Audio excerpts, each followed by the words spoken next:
बिस्मिल्लाहिर्रहमानिर्रहीम। अस्सलाम वालेकुम। अच्छा जी, class 10th biology chapter number 10 का जो आज का जो हमारा टॉपिक है वो है गैसियस एक्सचेंज इन प्लांट्स। आज हमने डिस्कस करना है कि प्लांट्स में गैसियस एक्सचेंज किस तरीके से होती है।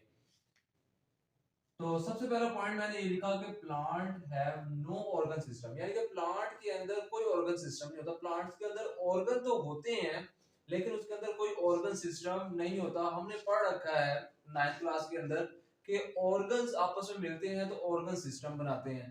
तो हमने यहाँ पे लिखा प्लांट के अंदर ऑर्गन तो है लेकिन प्लांट्स के अंदर ऑर्गन सिस्टम नहीं है। अब वो ऑर्गन कौन से हैं? लाइक फॉर एग्जांपल लीफ हो गया, स्टेम हो गया, रूट्स हो गए, ये सारे के सारे उसके ऑर्गन हैं लेकिन प्लांट्स के अंदर कोई ऑर्गन सिस्टम नहीं है।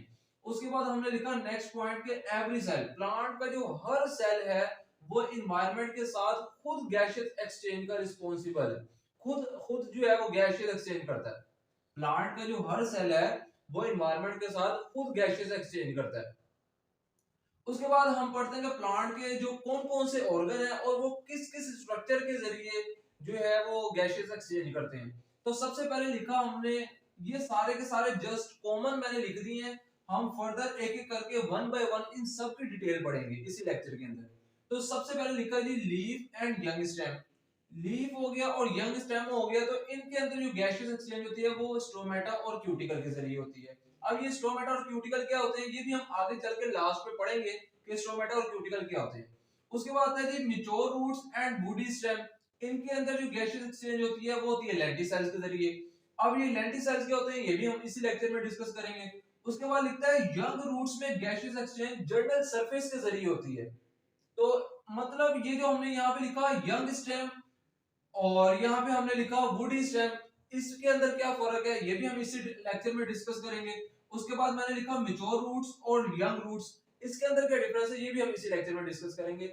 जस्ट आपको ओवरव्यू देने के लिए इस लेक्चर के अंदर कि हमने इस लेक्चर में ये डिस्कस करना है कि लीफ और यंग स्टेम में जो गैसियस एक्सचेंज हो रही है वो हो रही है स्टोमेटा और क्यूटिकल के जरिए, जबकि मैच्योर रूट्स और वुडी स्टेम में जो गैसियस एक्सचेंज हो रही है वो हो रही है लेंटिसेल्स के जरिए। उसके बाद यंग रूट्स जो है उनके अंदर जो गैसियस एक्सचेंज हो रही है वो हो रही है जर्नल सरफेस के जरिए। अब हम जो है सबसे पहले इसको डिस्कस करेंगे कि लीफ और यंग स्टेम में गैसियस एक्सचेंज किस तरह से होती है। तो हम इस टॉपिक को यहाँ से स्टार्ट करने से पहले सबसे पहले हम जो है वो लीफ का जो हमारे पास लीफ की डायग्राम जो बुक पे बनी है वो हम डिस्कस कर लेते हैं ताकि टॉपिक समझने में हमारे लिए आसानी हो जाए।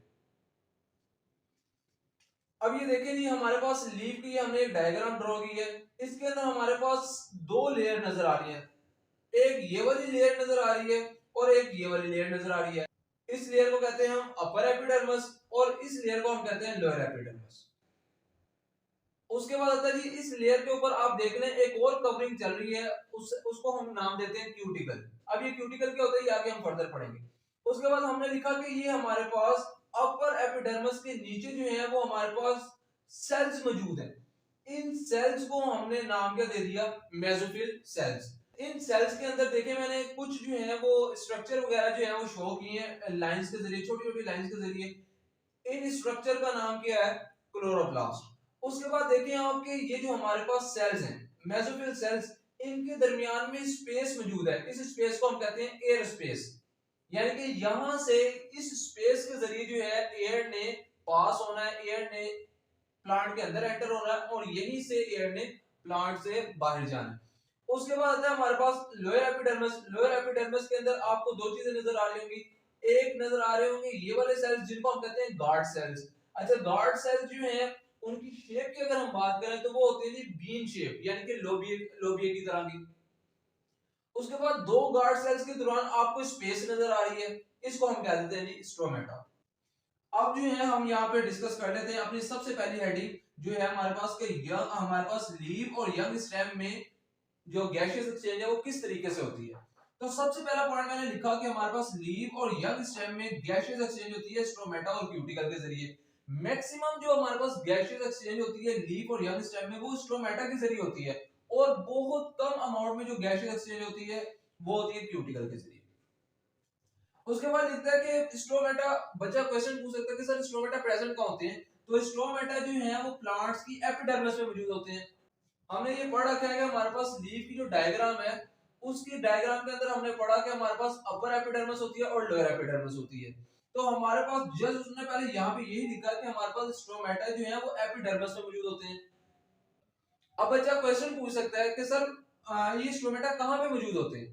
तो ये स्ट्रोमेटा कहाँ पे मौजूद होते हैं? प्लांट्स की एपिडर्मिस में।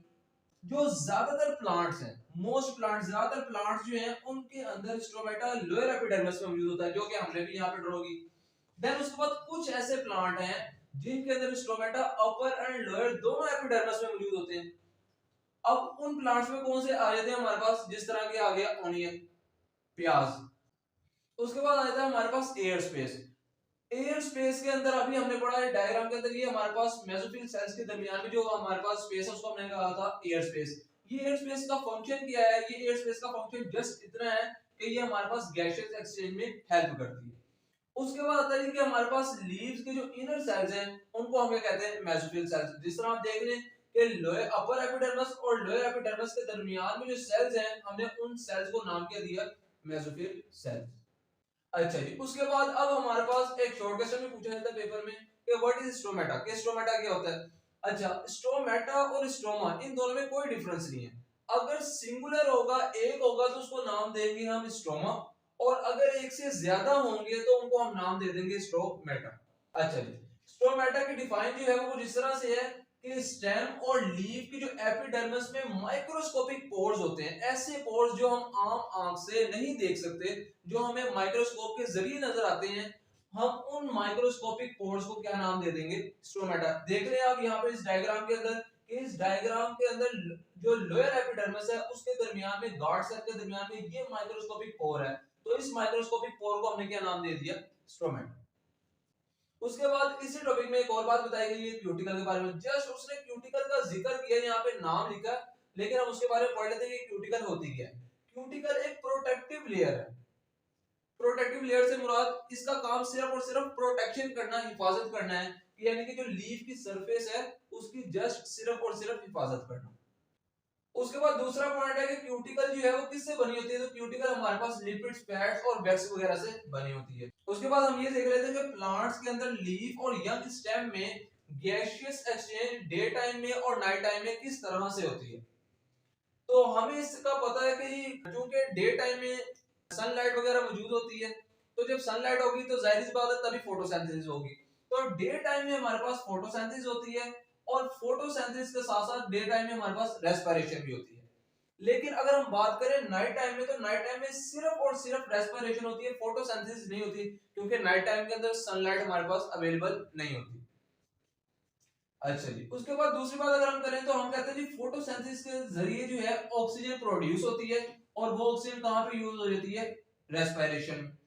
फिर रेस्पिरेशन के जरिए जो है कार्बन डाइऑक्साइड प्रोड्यूस होती है, और वो कहां पे इस्तेमाल हो जाती है, यूटिलाइज हो जाती है? फोटोसिंथेसिस में। अच्छा, उसके बाद आप देख रहे होंगे कि मैंने फोटोसिंथेसिस के स्टार्ट में लगाया एरो जो कि अपवर्ड साइड पे है, और रेस्पिरेशन के भी लास्ट पे एक एरो लगाया जो कि डाउनवर्ड साइड पे है। इससे मुराद ये है कि रेस्पिरेशन और फोटोसिंथेसिस का रेट क्या है। ये रेट से मुराद कि इनमें से कौन सी चीज ज्यादा हो रही होगी डे टाइम में और कौन सी चीज कम हो रही होगी। तो फोटोसिंथेसिस जो है वो डे टाइम में ज्यादा हो रही होती है एज कंपेयर टू रेस्पिरेशन। तो इसका मकसद ये है, इससे मुराद ये है, और इसका मेन कंक्लूजन ये है कि हमारे पास जो फोटोसिंथेसिस है उसके जरिए ऑक्सीजन प्रोड्यूस हो रही है, लेकिन चूंकि फोटोसिंथेसिस ज्यादा हो रही है तो फिर ऑक्सीजन भी ज्यादा प्रोड्यूस होगी। उसके बाद हमारे पास रेस्पिरेशन का रेट कम है, तो फिर इसका मतलब है कार्बन डाइऑक्साइड भी कम होगी। अब कार्बन डाइऑक्साइड कम प्रोड्यूस होगी रेस्पिरेशन से, फिर इसका मतलब है कि फोटोसिंथेसिस के लिए जो है वो कार्बन डाइऑक्साइड मजीद रिक्वायर्ड भी होगी। तो प्लांट वो कार्बन डाइऑक्साइड कहां से लेगा? वो प्लांट जो है कार्बन डाइऑक्साइड एनवायरनमेंट से लेगा, ताकि वो क्या कर सके? मैक्सिमम फोटोसिंथेसिस कर सके। उसके बाद आपकी बुक में ये लिखा तो नहीं है, लेकिन एक एमसीक्यूज बतौर आपको बता रहा हूं कि अगर आपसे कोई एमसीक्यूज पूछ ले कि फोटोसिंथेसिस के दौरान जो हमारे पास ऑक्सीजन प्रोड्यूस हो रही होती है और कंज्यूम हो रही होती है वो कितने परसेंट है, तो प्रोडक्शन जो हो रही होती है ऑक्सीजन की फोटोसिंथेसिस के दौरान वो हो रही होती है 10% ऑलमोस्ट, यानी कि 100% कह लें। और कंजप्शन जो है, यानी कि कंज्यूम जो हो रही होती है ऑक्सीजन, वो 1% हो रही होती है, यानी कि 100 में से 10% हो रही होती है। अब आता है जी हमारे पास नाइट टाइम, के नाइट टाइम में हमारे पास रेस्पिरेशन होगी, फोटोसिंथेसिस तो होगी नहीं, क्योंकि सनलाइट तो रात के टाइम पे अवेलेबल नहीं है। तो फिर हमारे पास सिर्फ और सिर्फ क्या होगी, रेस्पिरेशन होगी। रेस्पिरेशन के लिए हमें पता है कि क्या चीज रिक्वायर्ड है, ऑक्सीजन। तो प्लांट जो है वो ऑक्सीजन कहां से लेगा, एनवायरनमेंट से लेगा। अब हमें पता है कि रेस्पिरेशन के रिजल्ट में क्या प्रोड्यूस हो रही होती है, कार्बन डाइऑक्साइड। तो प्लांट जब रेस्पिरेशन कर रहा होगा तो उस टाइम पे वो कार्बन डाइऑक्साइड प्रोड्यूस कर रहा होगा, और वो कार्बन डाइऑक्साइड कहां पे रिलीज हो रही होगी, हमारे एनवायरनमेंट से। अच्छा जी, अब हम पढ़ लेते हैं यंग स्टेम और मेच्योर स्टेम के बारे में, इसी तरह यंग रूट्स और मेच्योर रूट्स के बारे में। वैसे अगर हम नॉर्मली जो बात करें तो हमारे पास जो एक छोटा बच्चा होता है उसके लिए जो हम वर्ड यूज करते हैं वो यूज करते हैं यंग। जो हमारे पास जवान होते हैं उनके लिए हम यूज करते हैं वर्ड मेच्योर।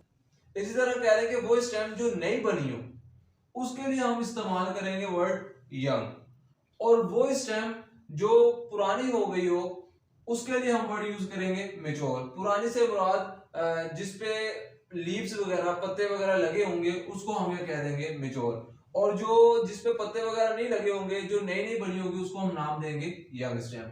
इसी तरह हमारे पास आता है भी यंग रूट्स और मेच्योर रूट्स। जो रूट्स नई नई बनी होगी उसको हम नाम दे देंगे यंग रूट्स, और जो रूट्स पुरानी होगी उसको हम नाम दे देंगे मेच्योर रूट्स। उसके बाद लिखते हैं इन woody stem and mature roots, यानी कि इस हेडिंग में हमने ये बताना है कि वुडी स्टेम और मेच्योर रूट्स में गैसियस एक्सचेंज किस तरीके से होती है। तो हमारे पास जो वुडी स्टेम और मेच्योर रूट्स हैं इनकी सरफेस जो है वो बार्क के जरिए कवर्ड होती है। अब ये बार्क क्या होती है, बार्क हम बेसिकली कहते हैं छाल को, यानी कि छिलका। कोई भी आप वुडी स्टेम और मेच्योर रूट्स देखेंगे ना तो उसकी जो सबसे आउटर लेयर होती है वो काफी ज्यादा हार्ड और ड्राई होती है। तो बेसिकली वही हार्ड और ड्राई जो सरफेस आपको नजर आ रही होती है उसको हम कह देते हैं बार्क। फिर वो बार्क जो है इम्परवियस होती है वाटर और गैसेस के लिए। अब इम्परवियस से क्या मुराद है, इम्परवियस से मुराद है जो गुजरने ना दे, जो किसी चीज को पास ना होने दे, यानी कि बार्क जो है वो वाटर और गैसेस को पास होने नहीं देगी, यानी कि अपने में से गुजरने नहीं देगी। उसके बाद लिखता है कि बार्क के अंदर कुछ खास किस्म के पोर्स, सुराख होते हैं। हम उन पोर्स या सुराखों को नाम दे देते हैं लेंटिसेल्स। तो वुडी स्टेम और मेच्योर रूट्स में जो लेंटिसेल्स होते हैं, इन्हीं लेंटिसेल्स के जरिए ही गैसियस एक्सचेंज हो रही होती है। अच्छा जी, उसके बाद आया था इन यंग रूट्स के यंग रूट्स में गैसेस एक्सचेंज किस तरीके से होती है। तो यंग रूट्स में गैसेस एक्सचेंज उनकी जर्नल सरफेस के जरिए होती है। फॉर एग्जांपल हमारे पास ये एक रूट्स है, यंग रूट्स है, तो इसकी जो हमें जर्नल सरफेस नजर आ रही है इसी के जरिए ही गैसेस एक्सचेंज होगी। अब वो गैसेस एक्सचेंज किस मेथड के जरिए होगी, वो डिफ्यूजन के जरिए होगी। अब डिफ्यूजन क्या होता है इसको डिस्कस कर लेते हैं। डिफ्यूजन हम कहते हैं कि कोई भी चीज, एनीथिंग, कोई भी चीज जो हायर कंसंट्रेशन से लो कंसंट्रेशन की तरफ मूव करेगी उस प्रोसेस को हम नाम देते हैं डिफ्यूजन।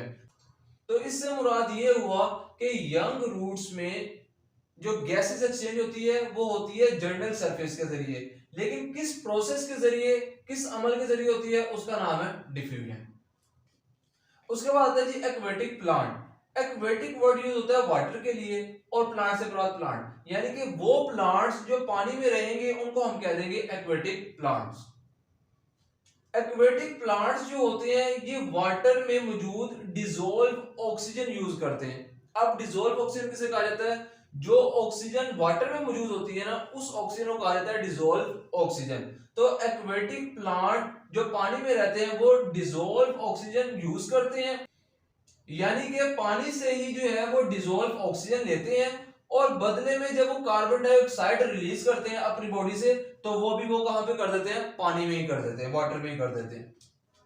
उसके बाद आपकी बुक में एक साइड बॉक्स लिखा गया है जिसमें लिखा गया है कि lenticels are more raise than the general surface of stem.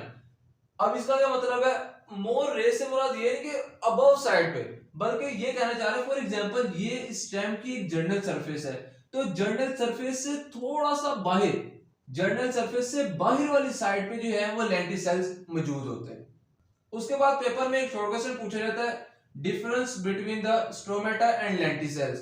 तो ये जो है ये हम नेक्स्ट लेक्चर में कवर करेंगे। मैं प्रॉपर पूरा का पूरा ये शॉर्ट क्वेश्चन बोर्ड पे लिख दूंगा, देन अगर आपने वहां से कॉपी करना हो तो आप वहां से कॉपी कर लेना, और अगर आप किसी नोट से याद करना चाहे तो आप फिर किसी नोट से याद कर लें।